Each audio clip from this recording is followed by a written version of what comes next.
السلام علیکم ورحمۃ اللہ وبرکاتہ. میں ہوں رائے علی اور آپ دیکھ رہے ہیں میرا یوٹیوب چینل پاکستان میل اور فیس بک پیج. آج اننگز کی آخری بال تھی، آخری دن تھا، اننگ ختم ہونے والی تھی اور چیف جسٹس آف پاکستان عمر عطیہ بندیال نے آخری بال پر ایسا سکسر مارا کہ دنیا میں عوام خوش ہے، مگر جو چور رستے سے نکلے تھے ان کے رونگٹے کھڑے ہو گئے.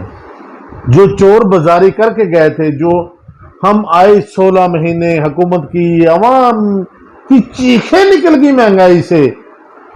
بجلی اتنی مہنگی کر دی، پٹرول مہنگا کر دیا، ہر چیز مہنگائی مہنگائی مہنگائی مہنگائی کر کے ہم گئے اور اپنے آپ کو کچھ سے بری کروا کر نکلے.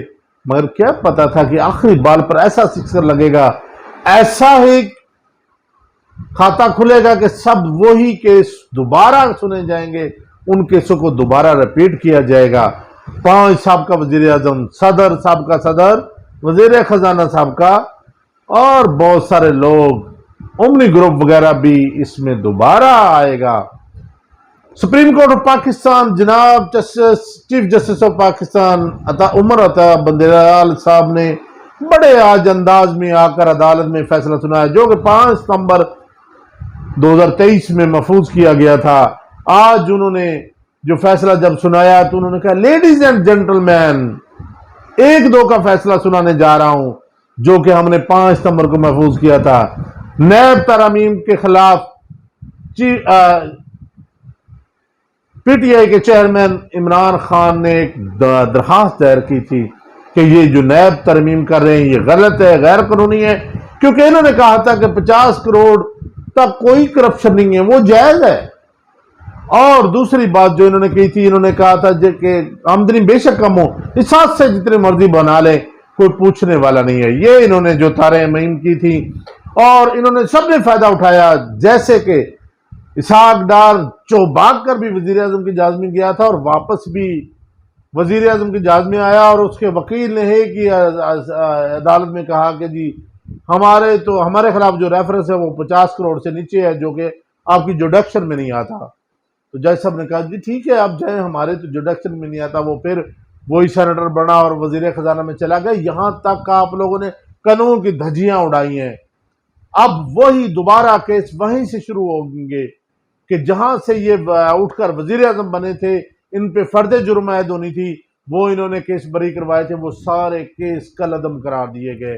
جتنے بھی احتساب عدالت نے اس ریفرنس میں، اس ترامیم میں فیصلے کیے تھے، وہ سارے کالعدم قرار دیے گئے ہیں. اب خاقان عباسی صاحب، راجہ پرویز اشرف، یوسف رضا گیلانی، نواز شریف صاحب، شہباز شریف صاحب، آصف علی زرداری اور امنی گروپ، یہ تمام کے تمام دوبارہ اسی کٹہرے میں آئیں گے. دوبارہ وہیں سے کیس شروع ہوں گے، دوبارہ کیسوں کے ٹرائل ہوں گے، ریفرنس وہیں سے شروع ہوں گے. اور اب وہ قانون بھی ختم ہو گیا کہ آپ 50 کروڑ کریں کرپشن، چاہے 1000 کی کریں کرپشن ہے، کرپشن کا احتساب ضرور ہوگا. اور وہ بھی قانون ختم ہو گیا کہ آپ آمدنی بے شک آپ کی 10 روپے اور آپ ہزاروں روپے کے اثاثے بنا رہے ہیں اور آپ کو کوئی پوچھنے والا نہیں، یہ بھی انہوں نے قانون بنایا تھا جو کہ اب کالعدم قرار دیا گیا ہے.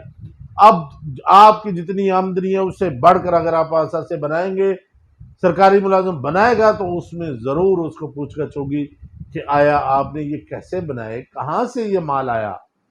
یہ ساری چیزیں آج سپریم کورٹ آف پاکستان میں چیف جسٹس پاکستان عمر عطیہ بندیال نے آج الوداع کرتے ہوئے ایسا سکسر مارا کہ سب کی چیخیں نکل گئیں کہ اب کیا ہوگا.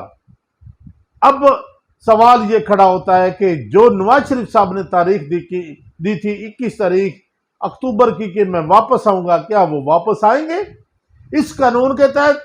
نہیں. ہم نے اس وقت بھی کہا تھا فیصلہ آ جایا ہے، مگر ہمارا تجزیہ اس وقت بھی تھا کہ یہ واپس نہیں آئے گا، یہ جھوٹی تاریخیں دے رہے ہیں. اب دیکھنا یہ ہے کہ وہ واپس آتے ہیں یا ہم سچ ثابت ہوتے ہیں یا وہ سچ ثابت کرتے ہیں. اور دوسری بات، اس پہ 2 لوگوں نے ابھی تک بیان دیے ہیں. ایک رانا ثناء اللہ صاحب، آپ نے سنا ہے رانا ثناء اللہ صاحب کہتے ہیں کہ جی یہ تو انہوں نے اپنی من مرضی کی ہے، ایسا کیا ویسا کیا. مگر میں سمجھتا ہوں کہ بلاول بھٹو زرداری نے کہا کہ یہ ہمیں پتہ تھا کہ یہ فیصلہ آنا ہے، کیونکہ ان کو پتہ تھا کہ ہم نے جو فیصلے کیے ہیں وہ جانے ہی جانے ہیں. انہوں نے کہا کہ ہمیں پتہ تھا وہ یہ فیصلہ آنا ہی آنا ہے، اس لیے ہم پہلے بھی تیار تھے، اب بھی تیار ہیں، اس کا ایک ہی حل ہے کہ الیکشن کروایا جائے۔ اور انہوں نے ایک ساتھ ٹونٹ بھی مارا اپنی بغیر نام لیتے ہوئے نون لیگ کو۔ ایک ہماری اتحادی جماعت ایسی بھی ہے جو کہ جب پھنستی ہے تو پاؤں پکڑ لیتی ہے، جب باہر نکلتی ہے تو آنکھیں نکالنا شروع کر دیتی ہے۔ انہوں نے نون لیگ کو ایک ایسا ٹاؤنٹ بھی مارا ہے کہ یہ ایک ایسی جماعت ہے۔ تیسری بات یہ ہے کہ پٹرول اور ڈیزل پھر آج ایک چھکا لگنے والا ہے۔ میں سمجھتا ہوں کہ کاکڑ صاحب آپ تھوڑا سا عوام کو ریلیف ضرور دیں، بچائیں اس مہنگائی سے۔ آپ سوال سوشل میڈیا پہ چل رہا ہے کہ آپ بجلی اتنی پکڑ رہے ہیں، چینی اتنی پکڑ رہے ہیں، دونوں چیزیں سستی کیوں نہیں ہوئی؟ چینی کو تو پھر فور سستا ہونا چاہیے نا، آپ جو ٹیٹس اسٹوروں پہ یہ عام کر دیں، دکانوں پہ یہ عام کر دیں، کیونکہ آپ نے اتنی لاکھوں کی تعداد میں وہ بوریاں پکڑی ہیں تو وہ کہاں ہیں؟ یہ ایک بہت بڑا سوال چل رہا ہے۔ بجلی چور کو آپ پکڑ رہے ہیں، کروڑوں روپے کی آپ ریکوری کر رہے ہیں، مگر عوام غریب عوام کو ریلیف نہیں مل رہا، وہ بھی ملنا چاہیے۔